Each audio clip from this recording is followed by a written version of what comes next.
고린도전서 13장 4절에서 7절의 말씀입니다. 사랑은 오래 참고 사랑은 온유하며 시기하지 아니하며 사랑은 자랑하지 아니하며 교만하지 아니하며 무례히 행하지 아니하며 자기의 유익을 구하지 아니하며 성내지 아니하며 악한 것을 생각하지 아니하며 불의를 기뻐하지 아니하며 진리와 함께 기뻐하고 모든 것을 참으며 모든 것을 믿으며 모든 것을 바라며 모든 것을 견디느니라. 아멘. 오늘 본문의 말씀은 이 사랑장이라고 보통 불려지죠. 고린도전서 13장, 사랑은 언제나 오래 참고, 노래도 있었죠. 정두영 씨가 작곡한 노래가 있어서 아주 유명하기도 하고, 이 사랑에 대해서 우리가 같이 노래한다 또는 얘기한다라는 거, 우리 교회 와서는 참 많이 듣는 그런 내용들입니다. 물론 사실 사랑이라는 것이 종류가 되게 많죠. 자기 자신을 사랑하는 자기애부터 시작해서 또 가족의 사랑, 또는 이성 간의 사랑, 또는 친구 간의 사랑, 여러 가지 것들이 있습니다만 다 귀한 것들이죠. 어느 하나 귀하지 않은 것이 없습니다만, 그러나 여기서 말하는 이 사랑이라는 것은 곧 사랑의 뿌리가 되는 하나님의 그 사랑의 속성들을 다 담고 있기 때문에 우리가 그 가치를 생각하는 것 같습니다. 특별히 오늘 말씀해 보시면은 사랑은 오래 참고 다음에 온유하다라고 얘기를 하고 있습니다. 오래 참는다라는 거는 우리가 따로 해석의 여지가 필요 없죠. 오래 참는 거구나, 오래 참는 게 또 사랑이구나라는 것을 알 수 있는데, 근데 또 사랑을 온유하다 그랬거든요. 온유함이란 것이 무엇인가? 사실 우리가 일상생활에서는 온유라는 단어를 잘 쓸 일은 없지만, 그러나 성경에서는 되게 많이 나오거든요. 은근히 많이 나옵니다. 근데 여러분, 이 온유함이 뭔가라는 것을 좀 생각해 보지 않을 수가 없을 것 같습니다. 특별히 온유함이라는 것은 원어 그대로를 본다면 친절하다 또는 온화하다, 우리가 통상 생각할 수 있는 그런 뜻들을 그대로 가지고 있습니다. 근데 엄밀히 말하면 이 온유함이라는 것은 어떤 뜻인가? 잘 통제된 힘을 말하고 있다라는 것이죠. 잘 통제된 힘, 그럴 때에 온유하다라고 얘기를 하는 것이죠. 가령 여러분, 그 친절할 만한 사람이 친절하면은 저 사람 참 온유한 것 같아 라고 얘기를 하나요? 잘하지는 않죠. 사실 어느 식당 가가지고 되게 친절하다라고 해서 감동을 받는다면은 그동안에 되게 안 친절한 식당을 많이 다녀서 그런 것이지, 사실 식당 가서 이렇게 친절한 것은 너무나도 당연한 것이다. 그러니까 이제 친절한 직원을 보고서 저 사람 온유한 사람이야 라고 얘기를 하지는 않지요. 근데 오히려 온유할 필요가 없는 사람이 있을 거예요. 친절할 필요가 없는 사람, 딱히 그럴 이유가 없는 사람이 친절하다 또는 온화하다라고 했을 때에, 저 사람은 온유한 사람이구나, 굳이 저렇게 안 해도 될 텐데, 저 사람은 회장님이고 저 사람은 권력자인데 굳이 저렇게 안 해도 될 텐데 친절하구나, 온화하구나 할 때에 우리는 온유하다라는 말을 쓰게 되는 것이죠. 그러므로 온유함이라는 것은 잘 통제된 힘을 보여주고 있다라는 것이죠. 글쎄요, 성경에서는 여러 인물들이 있습니다만 온유한 사람 누구를 꼽을까라고 본다면은 아마 복음서에 나오는 백부장이 아닐까 싶어요. 여러분, 이 백부장, 자기 종이 아파가지고 예수님 찾아오잖아요. 우리 배우 종이 병들어서 죽어가는데 좀 고쳐달라고, 살려달라고 부탁을 하게 됐죠. 근데 예수님 굳이 오실 필요 없이 그냥 말씀만 하시면 되겠습니다, 이런 얘기들을 나눴던 백부장입니다. 근데 생각해 보세요, 여러분. 백부장이 굳이 자기 종이 아프다고 예수님 찾아갈 이유가 있나요? 그 당시만 하더라도 종이라는 존재, 노예라는 존재가 글쎄요, 사람 치고도 못 받을 때였는데, 근데 굳이 백부장이면 로마의 그 장교입니다. 로마의 장교가 청년 예수 앞에 가가지고 그렇게 살려달라 어째달라 애걸복걸하는 그럴 이유가 있는가? 그럴 이유가 없죠. 근데 백부장은 어떤 사람인가? 온유한 사람이라는 것입니다. 자기의 힘을 그냥 마구마구 쓰는 사람이 아니라 절제된, 통제된 그런 속에서 활용하는 사람이었다. 한마디로 말해서 균형 잡힌 성품을 가진 사람이었고, 그리고 아주 균형 잡힌 상태에서 그렇게 친절을 베풀고 배려하는 사람이었다라는 것입니다. 그렇기 때문에 우리가 백부장을 온유한 사람이라고 말할 수가 있는 것이죠. 여러분, 하나님도 온유하신 분이세요. 출애굽기 33장 19절에 보시면 중반절에 이렇게 나와 있죠. 나는 은혜 베풀 자에게 은혜를 베풀고 긍휼히 여길 자에게 긍휼을 베푼다라고 했습니다. 여러분, 이스라엘 백성 중에 은혜 베풀 만한 사람이 누가 있죠?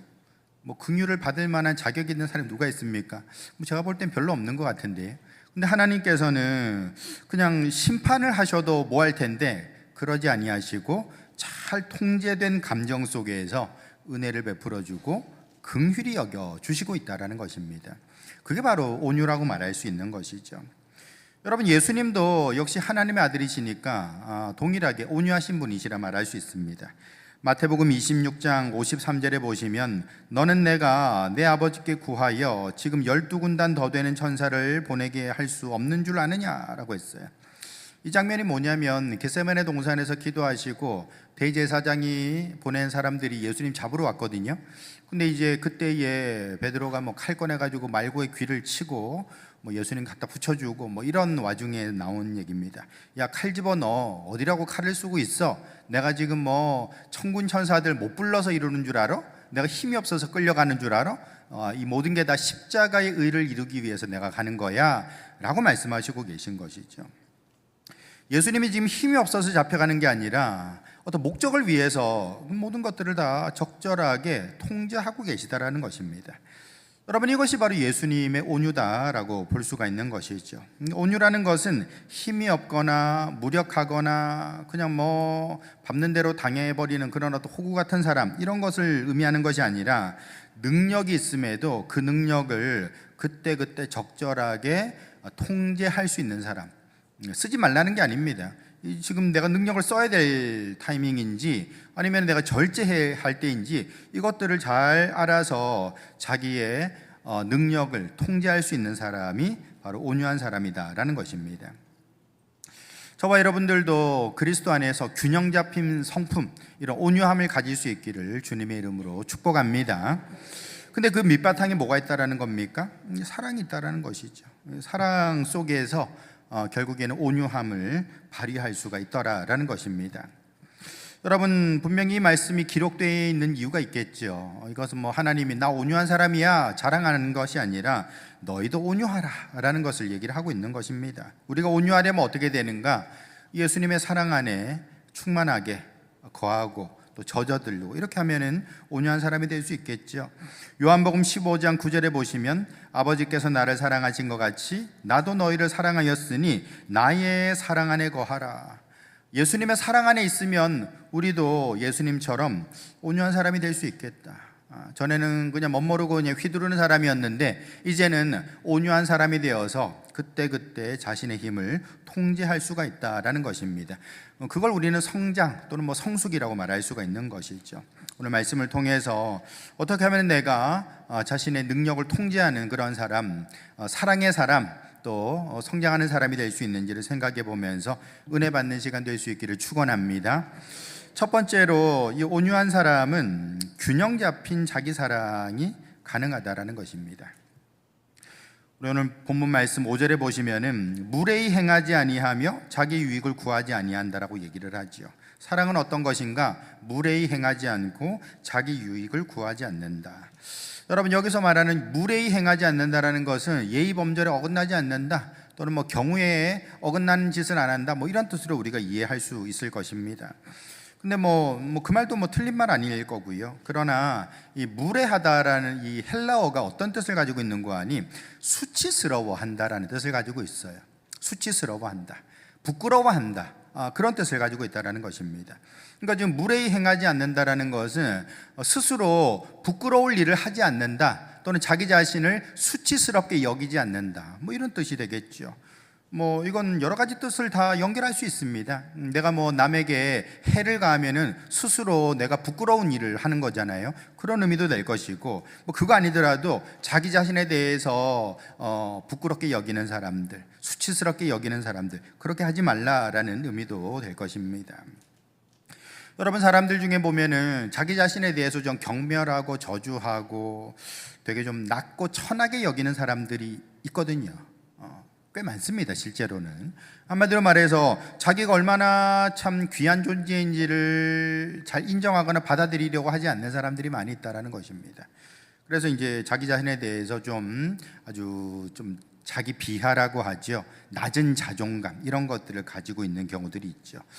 왜 그렇게 됐나? 뭐 여러 가지가 있겠죠. 뭐 개인적인 어떤 사정도 있을 것이고, 가정적인 배경도 있을 것이고, 아니면 사회적인 분위기도 있을 것 같아요. 우리나라 같은 경우에도 사회적인 분위기들도 있죠. 가령 여러분, 우리나라가 어떤 나라인가? 라면으로 히트치고 있는 나라 아닙니까? 라면으로 히트치고 있는 나라. 그리고 K-팝이라고 그래가지고 우리나라 음악이 얼마나 잘 팔리고 있습니까? 영화, 드라마, 넷플릭스의 그런 드라마들도 잘 팔리고 있고요. 물론 영화는 재미없지만 어쨌든 넷플릭스 드라마는 또 이렇게 인기가 많잖아요.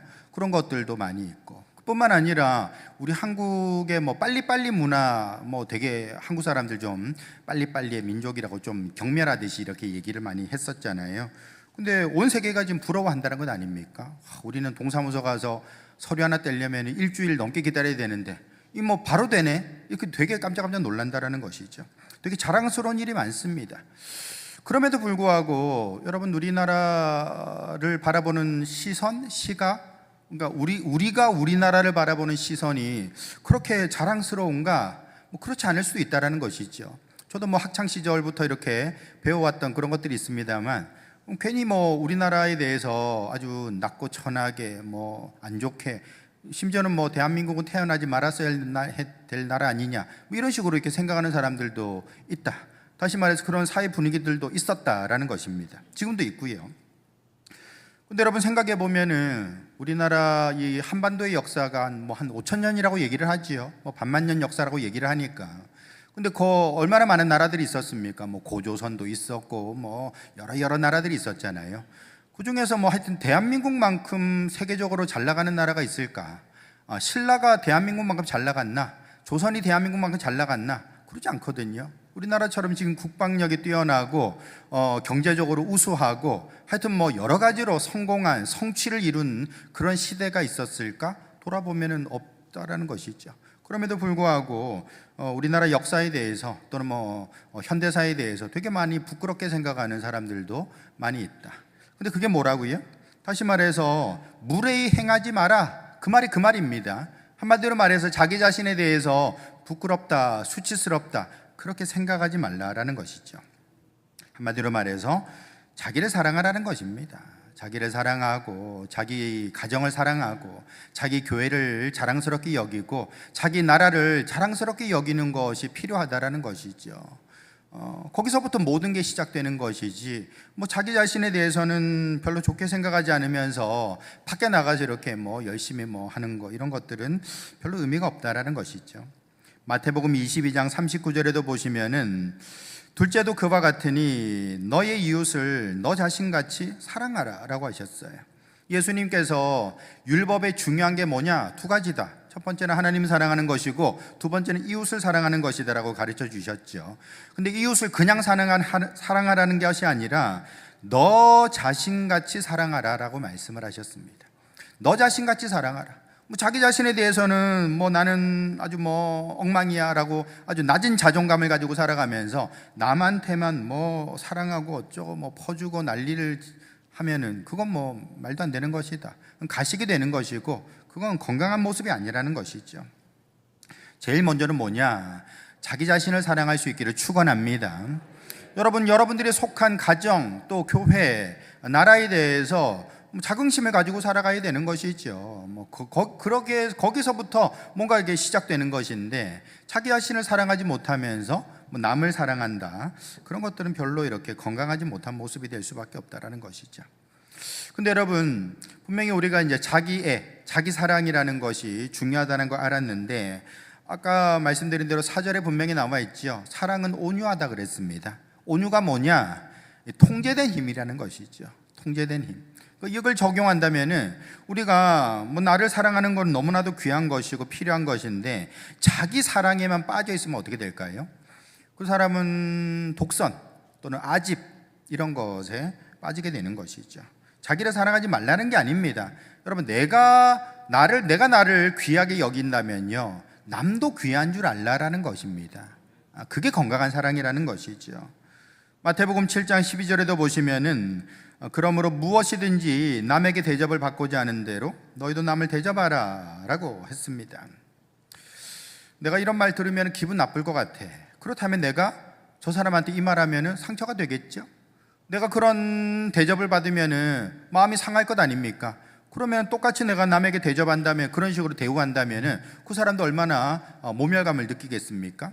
이런 것들을 생각할 수 있어야 된다는 것이죠. 내가 귀하니까 남도 귀하구나라고 인정할 수 있는 사람, 그렇게 행동할 수 있는 사람, 그 사람이 건강한 사람이다, 그 사람이 성숙된 사람이다 라고 얘기를 하고 있는 것이죠. 그러므로 성도 여러분, 우리는 무례히 행하지 아니한다, 그 말인즉슨 결국 나를 사랑하라라는 말로 우리가 이해를 한다면 나만 사랑하는 것으로 끝나는 것이 아니라 결국에는 다른 사람에 대해서도 이해하고 품어줄 수 있어야 된다는 것이죠. 이걸 통하여서 하나님 앞에서 온전히 쓰임받는 인생, 복된 사람으로 성장할 수 있기를 예수님의 이름으로 축복합니다. 두 번째로, 온유한 사람은 어떤 사람인가? 진리와 함께 기뻐하는 사람이다 라는 것이죠. 여러분, 사람들은 언제나 그렇습니다. 자기의 이익을 극대화하려고 하지요. 그건 절대로 잘못된 것이 아니고 건강한 모습이다 라고 볼 수 있습니다. 나의 이익을 극대화한다, 내 것을 챙기고 내 것을 취하고 나의 권리와 이익을 남들이 함부로 이렇게 해치지 못하도록 내 것을 잘 지켜야 되는 것이죠. 자, 그런데 여러분, 이렇게 나를 사랑하니까 나는 나의 이익을 추구한다라고 말할 수 있는데, 이건 역시 그 온유함이라는 원칙을 집어넣을 수가 있다는 것이죠. 한마디로 말해서 나의 이익을 추구하는 것은 지극히 정상이고 좋은 것이지만 남의 이익을 침해하면서 나의 이익을 추구한다? 그건 안 된다는 것입니다. 그래서 6절에 말씀하시기를 불의를 기뻐하지 아니하고 진리와 함께 기뻐한다라고 했죠. 나쁜 짓 하지 말고 선한 일을 따르라, 정의를 따르라, 옳은 일을 행하라, 그 말을 하고 있는 것입니다. 여러분, 자기를 사랑한다라고 말하면서 비도덕적인 일 또는 양심을 저버린 일을 하게 되면 어떻게 될까요? 내가 나를 사랑한다고 하면서 도덕을 깨트리고 양심을 저버리게 된다면 자기 자신을 더럽히는 것이겠죠. 그건 자기를 사랑하는 게 아니라는 것입니다. 나를 사랑한다면 나를 존귀하게 대접해야 되는 것이죠. 내가 존귀한 사람이니까 도덕적인 일을 나는 행할 것이고 양심에 맞는 일로 나는 살아갈 것이다 라고 말할 수 있다라는 것입니다. 그러므로 우리가 자신의 이익을 추구하는 건 좋은 것이지만 그것이 다른 사람과의 관계 속에서 또는 공동체의 이익에 부합하는지도 우리는 생각할 수 있어야 되겠다라는 것이죠. 여러분, 우리가 한쪽 편만 드는 사람들이 있을 수 있잖아요. 그래도 보통 사람들부터 시작해서 법관들에 이르기까지 뭔가 분명한 잣대가 있음에도 불구하고 이렇게 좀 한쪽 편을 드는 것 같은 그런 모습들을 보여줄 때가 있잖아요. 왜 그런가? 결국에는 자기의 이익을 추구하기 때문에 그런 것이죠. 나의 이익을 추구하기 위해서 그냥 양심을 저버리거나 원칙을 이렇게 치워버리는 그런 일이 생길 수가 있다라는 것입니다. 여러분, 그러나 이런 것은 결국에는 자기 자신을 더럽히는 일이 된다. 그러므로 저와 여러분들이 이 온유한 사람, 이 온유의 원칙을 우리가 적용한다면은 어떻게 되는가? 공평무사를 실천할 수 있어야 되는 것이죠. 공평무사가 뭡니까? 균형을 추구하고요, 그리고 사사로움을 좀 멀리 한다라는 겁니다. 어떤 일을 할 때에 내 것을 취하는 건 그건 당연한 겁니다. 그럼에도 불구하고 다른 사람의 이익을 침해하지는 않는지, 공동체의 어떤 원칙을 내가 깨트리는 것은 아닌지 그거 살펴볼 수 있어야 된다라는 것이죠. 여러분, 우리 춘풍추상이라는 말이 있잖아요. 춘풍추상. 그러니까 이제 남에게는 봄바람 같은 사람이 되고 자신에게는 가을 서리빨 같은 그런 엄격함을 가져라라는 뜻을 가지고 있는 말입니다. 그게 춘풍추상이에요. 근데 우린 거꾸로 할 때가 많지요. 자기에게는 한없이 너그럽고 남에게는 이렇게 엄격한 그런 모습을 보여줄 때도 있습니다. 그렇게 하지 말라라는 것입니다. 왜냐, 그것은 자신을 더럽히는 일이 되기 때문에 그렇다라는 것이죠. 언제나 균형이 필요합니다. 나의 이익이 중요하면요, 남의 이익도 중요한 거예요. 그것을 생각하면서 우리가 자신의 어떤 이익을 추구할 수 있어야 되겠다. 그러니까 우리가 사회를 위해서도 기도할 때도 마찬가지입니다. 하나님, 우리나라 언론이 균형 잡힌 시각을 가지게 해주세요. 우리나라 법원이 균형 잡히게 해주세요. 또는 뭐 우리 어떤 모든 원칙들이 좀 균형 안에서 이루어지게 해주세요. 뭐 저기 가진 사람들이 더 많이 가져버리고 없는 사람은 계속 없는 그런 상황이 된다면 좀 문제가 되겠지요. 균형이 맞아져야 된다는 것입니다. 남녀 간에도 갈등이 있겠죠. 근데 그것도 결국에는 균형을 맞출 수가 있어야 된다. 여러 가지 것에서 우리는 균형 잡힌 시각이 필요하다라는 것이죠. 그러므로 여러분, 우리가 이런 공평무사한 그런 균형 잡힌 마음을 가지려면 어떻게 해야 되는가? 하나님의 눈이 좀 필요할 것 같습니다. 내 눈으로 바라보면은 나의 이익이 먼저 보이니까 아무래도 우리가 한쪽으로 치우치게 되겠죠. 근데 하나님의 눈으로 바라본다면은 우리가 그런 치우침을 좀 예방할 수 있다, 좀 벗어날 수 있다라는 것이죠. 성경에 비느하스라는 사람이 몇 명 나오거든요. 이 비느하스, 우리가 뭐 대표적인 사람이 이제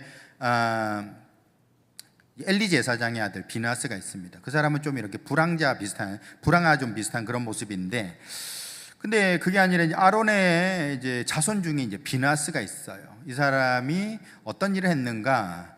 이스라엘 백성 중에서 이렇게 우상 숭배를 하면서 음란한 짓을 했던 사람들이 있거든요. 그 음란한 짓을 하는 남녀를 창으로 꿰서 죽였던 사람이 비느하스입니다. 이 사람도 제사장이죠. 비느하스도요. 근데 하나님께서 이 사람에 대해서 뭐라고 평가를 하시는가? 민수기 25장 11절에 보시면 제사장 아론의 손자 엘라살의 아들 비느하스가 내 질투심으로 질투하여 이스라엘 자손 중에서 내 노를 돌이켜 내 질투심으로 그들을 소멸하지 않게 하였도다. 여러분, 여기서 말하는 질투심이라는 건 뭐냐면 죄를 미워하는 마음입니다. 그러니까 하나님의 마음인 거예요.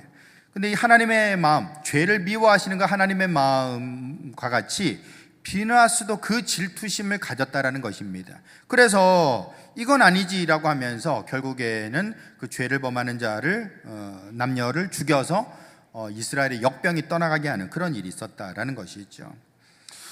글쎄요, 뭐 비느하스가 평소에 그 사람하고 감정이 좀 안 좋아가지고 옳다구나 이때다 싶어가지고 나와가지고 이렇게 뭐 창으로 찔렀다, 그렇게 볼 수는 없죠.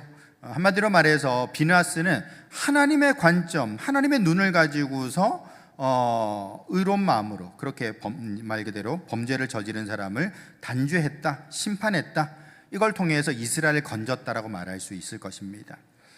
한마디로 말해서 여러분, 자신의 이익이 아니라 공용의 이익 또는 공동체의 이익에 부합하는 그런 모습을 보여줬다라는 것이죠. 여러분, 저와 여러분들도 마찬가지입니다. 우리가 불의를 즐기는 것이 아니라 불의는 멀리하고 진리와 함께 기뻐한다는 것은 무슨 말인가? 나의 이익을 추구할 때에 다른 사람의 이익도 생각하는 사람, 사사로움에서 좀 벗어나서 공익을 생각하는 사람이 바로 성숙한 사람이다 라고 말하고 있는 것이죠. 저와 여러분들도 그렇게 하나님 앞에서 나의 이익뿐만 아니라 다른 사람의 이익도 생각할 수 있는 그런 성도들 될 수 있기를 예수님의 이름으로 축복합니다. 마지막으로 세 번째, 온유한 사람은 어떤 사람인가? 기다리고 인내하는 사람이라는 것이죠. 우리 7절에 보시면 모든 것을 참고, 또 끝에 보시면 모든 것을 견딘다라고 했습니다.